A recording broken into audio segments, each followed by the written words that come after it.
Exercice 6, une histoire de multiplication indéfinie. Réécrit sous forme d'addition itérée lorsque c'est possible les opérations ci-dessous, puis déterminer leur résultat.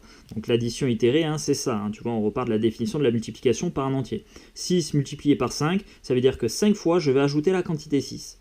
Donc 6 une fois, 6 deux fois, 6 trois fois, 6 quatre fois, 6 cinq fois. Bon, et tout ça, ça fait 30. Ok ?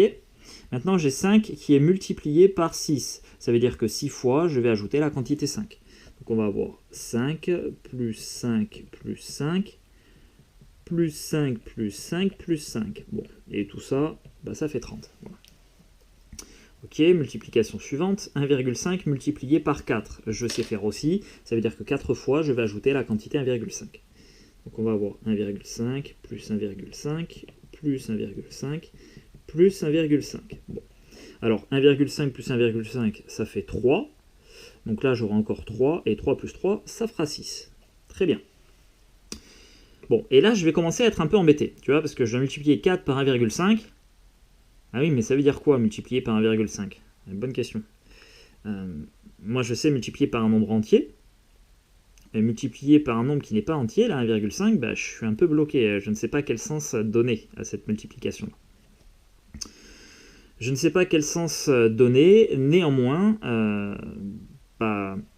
la multiplication, elle est commutative sur les nombres entiers. Tu vois, quand je fais... Alors, commutative, ça veut dire que tu peux changer l'ordre des facteurs. Tu vois, 6 fois 5, si je change l'ordre des facteurs, 5 fois 6, j'obtiendrai le même résultat à chaque fois, tu vois.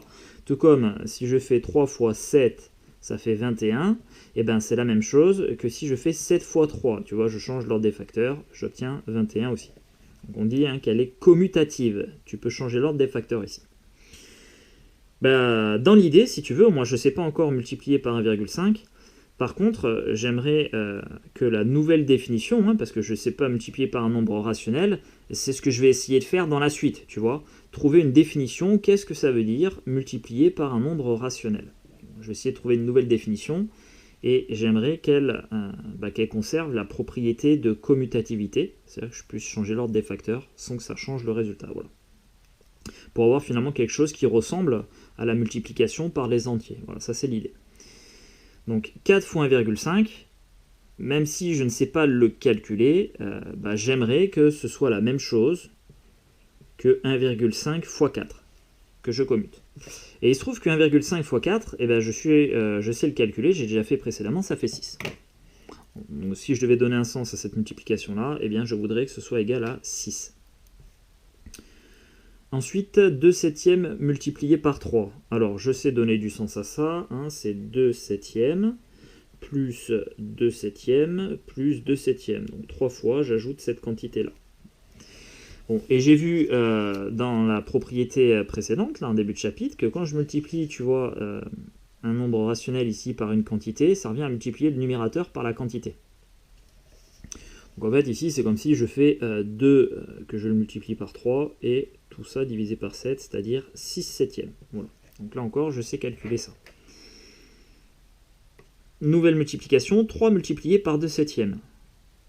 Là encore, je suis embêté. Je ne sais pas trop quel sens donner à cette multiplication-là. Multiplié par 2 septièmes, ça veut dire quoi ? Je ne peux pas ajouter 2 septièmes de fois le nombre 3. Je ne saurais pas comment l'écrire.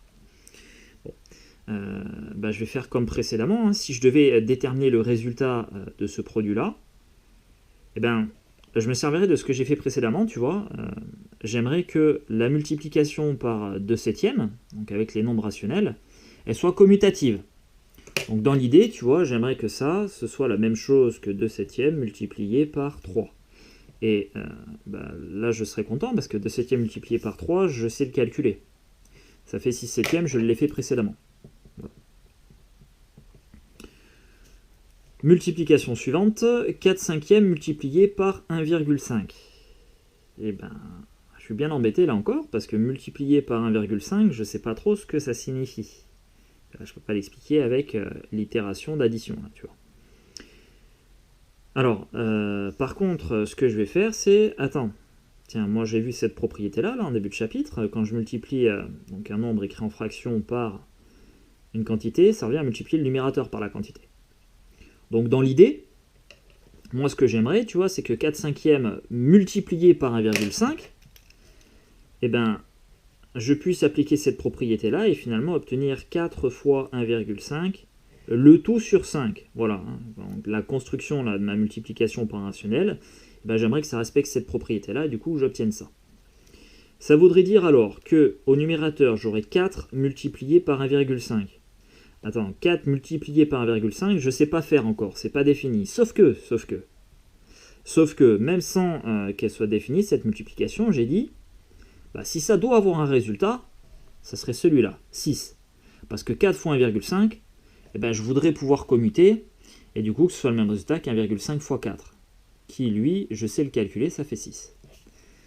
Donc là encore, je ne sais pas définir, je ne connais pas le sens de la multiplication par 1,5. Par contre, si je réfléchis un peu, tu vois, dans la construction de cette multiplication, eh ben, j'aimerais du coup que ça fasse ça, et que du coup j'obtienne finalement 6 cinquièmes en haut. Voilà. Donc même sans connaître le sens de cette multiplication-là, dans la construction, je devrais obtenir ce résultat-là, si je veux conserver les propriétés déjà vues auparavant. Bon. Et enfin, dernier produit, 4 cinquièmes multiplié par 3 demi. Et bien là encore, je ne sais pas quel sens donner à ça. Hein. Multiplié par 3 demi, ça veut dire quoi? Que 3 demi fois j'ajoute la quantité? Pas très parlant. Pas très parlant. Alors, comment je vais me dépatouiller de ça? Si ça devait avoir un sens, ça serait égal à combien, ce produit-là? Eh bien, je pourrais très bien essayer d'appliquer, tu vois, cette règle de calcul que j'ai établie là précédemment, au début de chapitre, en me disant, bah tiens, 4 cinquièmes multiplié par ma quantité, ça reviendra à multiplier le numérateur par la quantité. Autrement dit, 4, tu vois, eh ben, je serai amené à le multiplier par le numérateur, 3 demi, voilà, par la quantité, excuse-moi, 3 demi, et après tout ça, je le diviserai par 5. Voilà. Comme ça, j'appliquerai ma propriété, très bien. Mais là, je serai encore un peu embêté, parce que 4 multiplié par 3 demi, qu'est-ce que ça veut dire? Là encore, bah, même problème, tu vois, je suis toujours embêté. Je sais pas trop le sens de ça. À moins que je réfléchisse encore un tout petit peu, je pousse, tu vois, et je me dis, mais attends, 3 demi, donc 3 divisé par 2, c'est égal à 1,5. Donc en fait, 4 fois 3 demi, bah, c'est la même chose que 4 fois 1,5. Ensuite, tout ça, je le divise par 5. Et oui, mais 4 fois 1,5, bah, j'ai déjà fait tout à l'heure, ça fait 6. Donc finalement, 4 cinquièmes multiplié par 3 demi, bah, si ma multiplication devait conserver les propriétés déjà établies, précédentes, eh ben, le résultat de cette opération-là, ce serait du coup 6 cinquièmes. Voilà.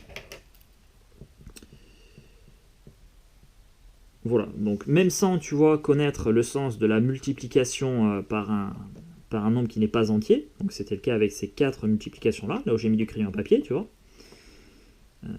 bah, je peux avoir une idée du résultat, voilà, pour avoir, si tu veux, une certaine cohérence avec les propriétés de la multiplication déjà chez les entiers, le fait qu'elle soit commutative. Voilà.